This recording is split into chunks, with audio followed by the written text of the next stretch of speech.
Welcome everyone to Torah Today Ministries. My name is Grant Luton. And I'm Robin Luton. And this is Parsing the Portion. And Robin and I were just praying and talking before we began, and I had to admit, I think Robin agrees that when we first started this, we kind of were a little iffy about how's this going to work, but now we spend all week looking forward to doing these and sharing thoughts with you. And this week we find ourselves in portion Chayei, which means the life of Sarah. And it begins in Genesis 23:1, and it goes right on through to chapter 25, verse 18. So Robin, why don't you start us off? Ladies first. Well, picture that we're sitting at our dining room table, and we share our meals here so often with friends and family. And as we look at this portion, Grant, I think about how when you and I go through a food line, we come back from the same food line with plates that look very different, and we choose different things. I tease Grant because often his plate has more brown food, and I'll say, Grant, you need some color on your plate. So I'm sitting here, everybody, with a plate of the rainbow, lots of color, and Grant is really good at bringing the meat. And so hopefully together we'll have a portion that satisfies everybody's appetite, right? Yes. Okay. So I'll start with some colorful food, and then you can throw in some brown. Okay, I'll throw How in does some that brown. sound? Some gravy. All right. Yeah, he loves gravy. That's a whole other subject. Well, this portion, Grant, is called the life of Sarah. And though this portion begins with her death, and describes her burial place, it really is a tribute to her life. And so we have what we read in scripture about Sarah, and we also have many, many traditions that have been gathered through the years. And one of the things that I discovered as I really thought about this is that Sarah, our matriarch, who we bless our children and our daughters with her name every Friday as we enter the Sabbath, she inspires us to choose life. She was a woman who went through many trials of her own, yet she maintained her equilibrium and positive approach to everything that life brought to her. She demonstrates that to us, and that is why she is the one that is our first matriarch mentioned, because that's so essential. Yes. She was able to embrace the good, the difficult, the challenging, the triumphant, all with that equanimity, that ability not to tip that we talked about a few weeks ago, and deep trust.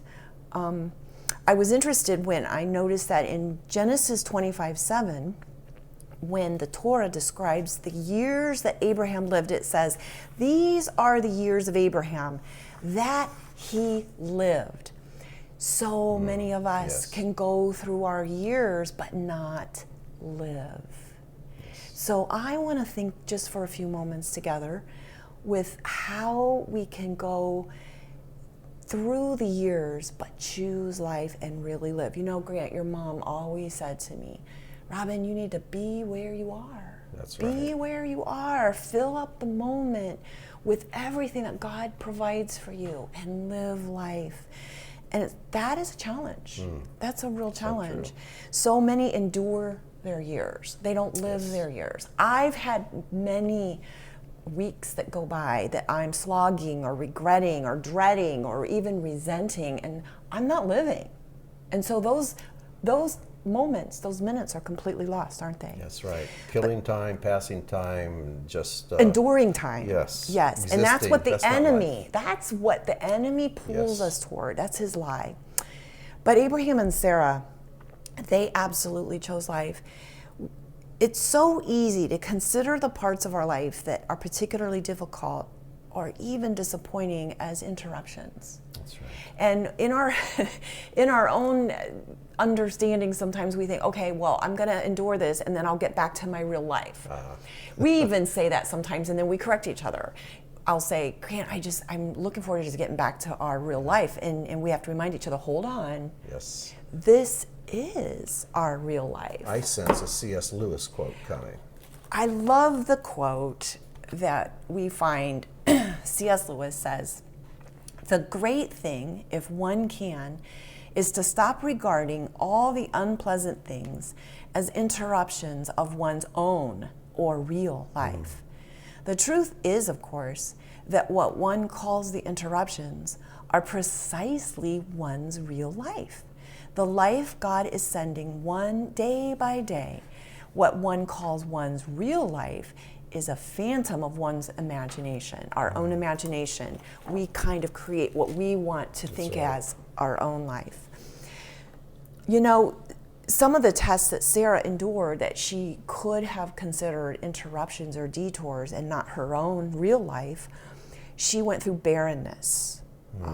She wandered. She had to leave everything familiar and become like a gypsy wandering, picking up and moving on. That's not easy, particularly for a woman.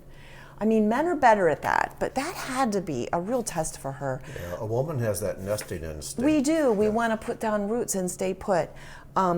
Being taken into Pharaoh's palace, that couldn't have been an easy experience.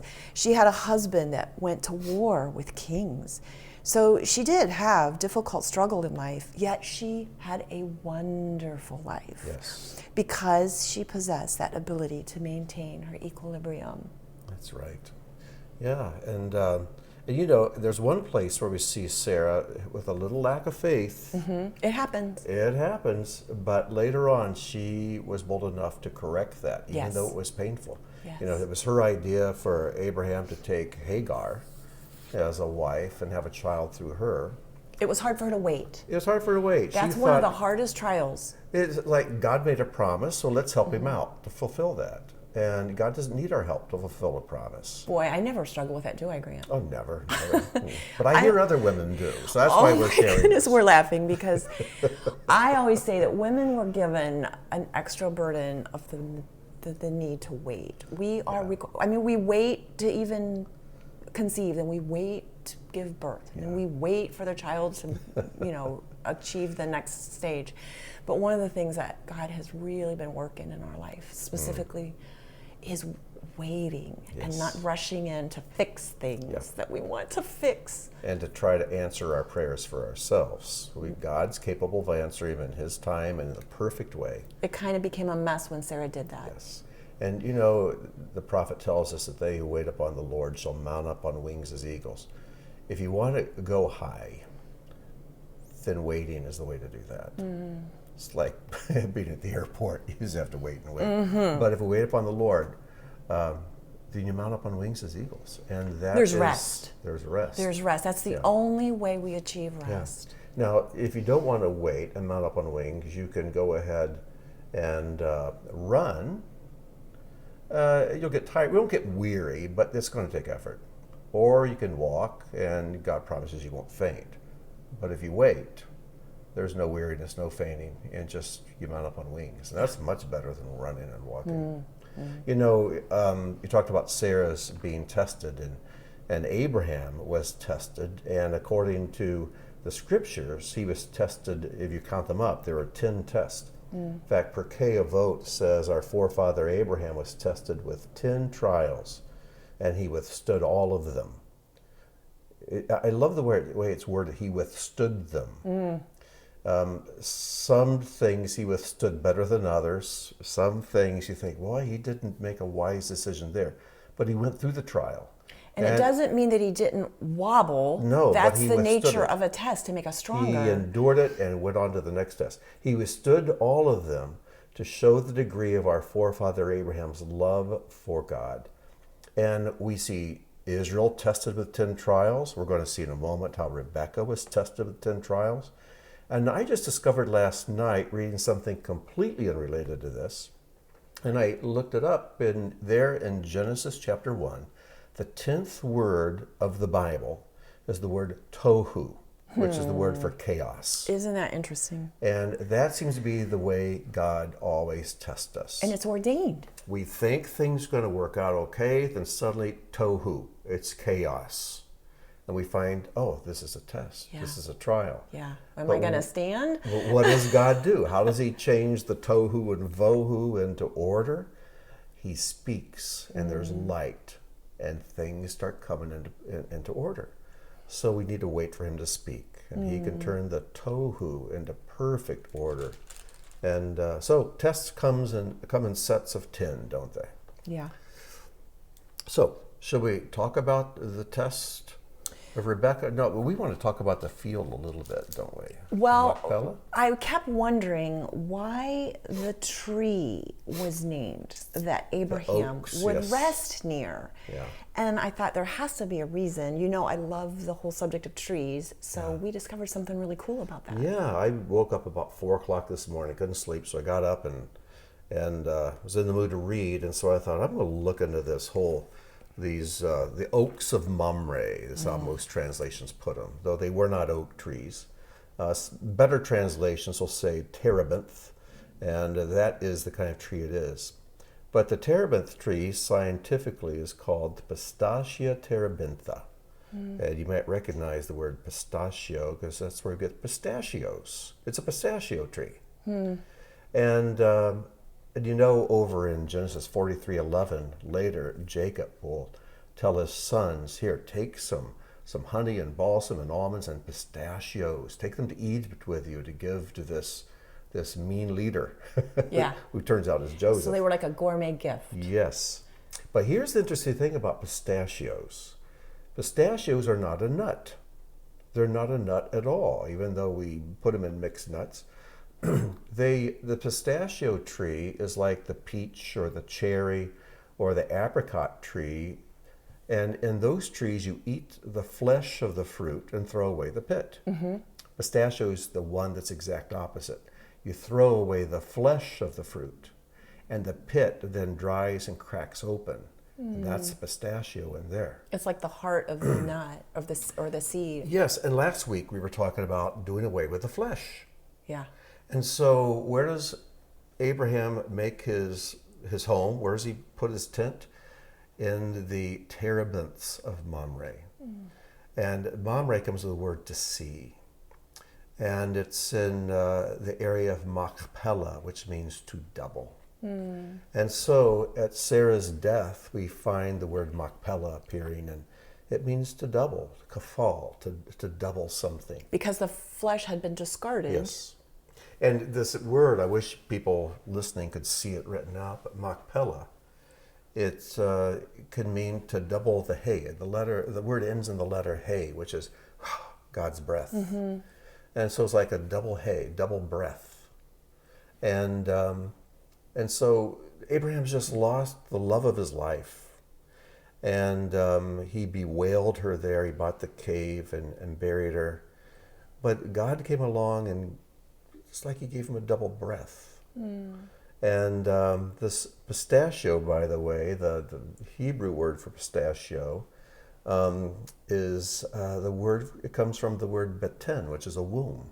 Isn't that amazing? Yeah, batnim, it means wombs, because each pistachio is like a womb that opens, and out comes the fruit of I love this tree. that. I just love that. So he places him a place where life continues. And at the end of our portion, we see that Moses remarries, has a bunch of sons, and so he is fruitful. Even in the midst of death, in the presence of death, his life is not over. He still has work to do. Well, let's talk about Rebecca. Sure. Because the rest of our portion deals with the life of Rebecca. Yes. I have a friend who often says, you know, Robin, actually it's more like this. You know, Robin, she's from Georgia, the world needs more Rebeccas, she'll say. And I know what she's getting at because she has sons and she longs for her sons to be married to someone who is a Rebecca. Yes. And a Rebecca is someone who knows the magic of life when you're a giver. She simply was a whole person, and her wholeness was demonstrated in the fact that it was so easy for her to recognize a need and to meet it. She ran to meet it. Yes. She ran to meet the And need. who does that sound like? Who ran to meet the needs of a visitor? Abraham. Last week's portion. Well, you know, a person who isn't whole but is fragmented and needy and doesn't have a very good self-image or has very much self-respect, they aren't in a position to even recognize a need around them. And generosity doesn't tend to come from a heart of serving another, but a heart of manipulating another or getting. We live in a culture, I think, of taking, of frantic taking, which is obviously the flip side of generosity. There's a quote, I love it. It says, a person is really the sum total of what he gives or she gives. And we lose a piece of ourselves every time we take. Every time we take. And we diminish ourselves. Yes. Now, So sure. taking and receiving are very different things, aren't they? Absolutely. We're supposed to receive, because We when have we to be a receive, we're actually receiver. giving. But when we take, that's theft. That's always theft. And we see Rebecca able to receive. Giving and receiving is the divine cycle of life that God has called his people to. Yes. You know, taking happens when we're really insecure and feel entitled to get what we want. But receiving is a healthy self-respect that's humble enough to realize that there is something that another has to offer me that will be good. Yes. Right? It's good for them to give it, and it's good for me to receive it. And that That's is right. what enhances a relationship. Right? That's right, yes. And you know, the word for give, natan, is a palindrome. It's spelled the same way forward as backwards. And so when you give to someone else and they receive, the one who receives is also giving back to you. And we always say that it's more blessed to give than to receive. And why is that? Because there's always joy in receiving a gift, but there's greater joy in giving a gift that is received with joy. It brings two Yes. closer. And that's really the essence of a marriage, isn't it? That's right. And the intimacy in a marriage. Yes, always. And when you receive with real joy and gratitude, you're giving a great gift, a spiritual gift, back to the person who gave you that thing. There's another book that I've been reading lately. It's called Real Power. The author is David Lieberman. It's a book I read years ago, and I've been back in it recently, and he talks about this. He says that when a person gives, he loves the object of his giving more. And so love is planted, and it actually grows. Every positive emotion stems from giving and flows outward from us to others, whereas every negative emotion revolves around taking. Indeed, the root of the Hebrew word ahava, which is love, is the word hav, which means to give. And so here we see Rebecca at the well. Eliezer shows up, and she has an opportunity which she recognizes. It doesn't say that she looked up and saunters over, but she quickly goes and empties the jar and asks, what can she do? Yeah, well, he asked her for a drink. And so she does, even though you're not supposed to talk to strangers, she gave. And then, the test was, will she also offer to water these camels? Right, because that was a lot. That was a lot It's of one work. thing to water a person. Yes. So, Grant, So we're talking about tests come in tens. how many camels were there? There were 10 camels. Isn't that amazing? And you can imagine Rebecca thinking, really? One guy needs 10 camels? Why did Eliezer bring 10 camels? Because each camel was a test. If he brought 100 camels, I doubt anybody, including Rebecca, would offer to water all 100 camels. If it was just one camel, a lot of people say, here, let me water your camels well. But 10 was the perfect test, because 10 is how tests come. They come in tens. And so she sees these 10 camels, and she volunteers to water them. So what we have to understand, and let me back up a little bit here. Chapter 24 of Genesis is the longest chapter in the book of Genesis. And it's the focal point of the book of Genesis, of the Torah, and of the entire scriptures, because it's the story of the Father sending his helper, Eliezer, which means my God helps, Eliezer, sending his steward to procure a bride for his only begotten son. right? Does that sound familiar? So amazing. And what I want to do is just very quickly run through some of the parallels, because this chapter of the Father sending the Helper to find a bride for the Son is the story of the Bible. You know, the Bible starts the wedding in the Garden of Eden with Adam and Eve. It ends with a wedding. There's the New Jerusalem and the bride of Messiah.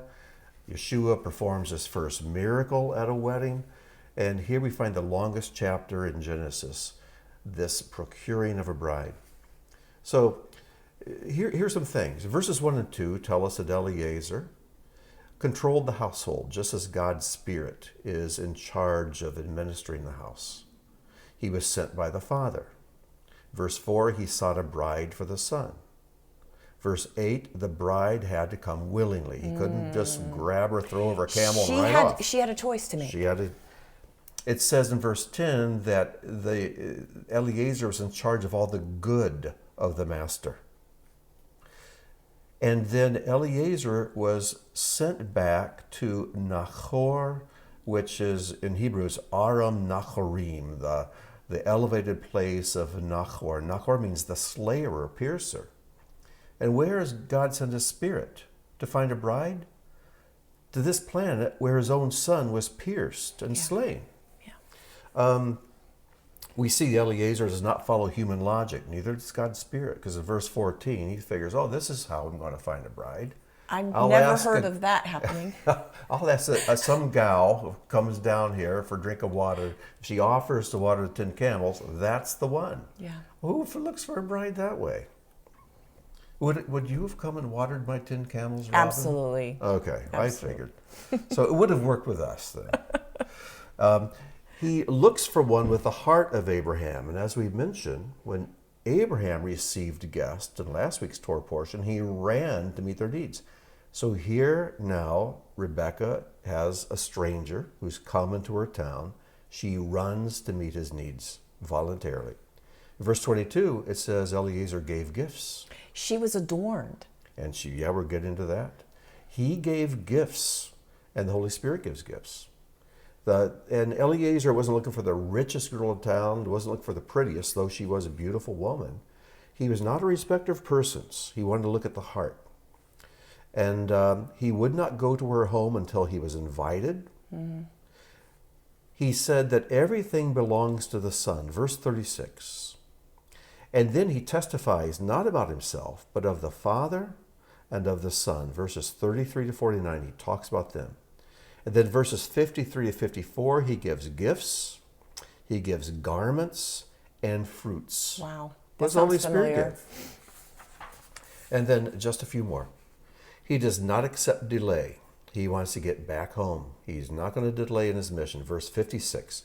And then in 61, he leads the bride home. She has to trust this stranger. Yeah. She has to trust him. Yeah. And then finally in verses 64 and 65, Eliezer, the helper, reveals the Son to the bride. She sees a person over across the field. She says, who is that? He says, that's Isaac. And her name, Rivka, means? To be yoked. tied, to be yoked, yes. So she became yoked with. Mm-hmm. Isn't that something? Yes. I was noticing a little detail this morning, even as we were preparing, that before she left her father's house, she had people there who were trying to have her delay leaving. Yes. And they were like, well, just hang out here another few days and maybe go then. And she was resolute. And they thought they were doing the best for her. They were her friends. They meant well. Her. They didn't want to. But she was resolute and she knew what she needed to do. Well-intentioned individuals will always encourage you not to be a fanatic. Right. And God says, let's move and let's move do now. This. Do this. Yeah, it's amazing. Well. Are we done? We're never done. No. I want to share one little thing because this week we see the Father sending the one over his household to procure a bride for his son. But in next week's portion, we see a son sent by the Father to procure a bride for himself. Mm. So that's another picture, because we know Yeshua came to earth to procure a bride, and we know that the Helper, the Holy Spirit, has come to procure a bride. And these two stories are depicted in this week's Torah portion and next week's, but they're in the wrong order, aren't they?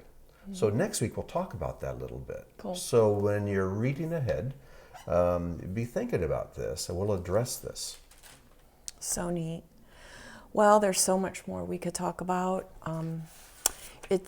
I just needed that reminder this week that the generosity and giving is never driven by guilt and fear, but by love. And that is that's the heart of the word, isn't it? It is. Absolutely. So I guess we'll go and eat some pistachios today.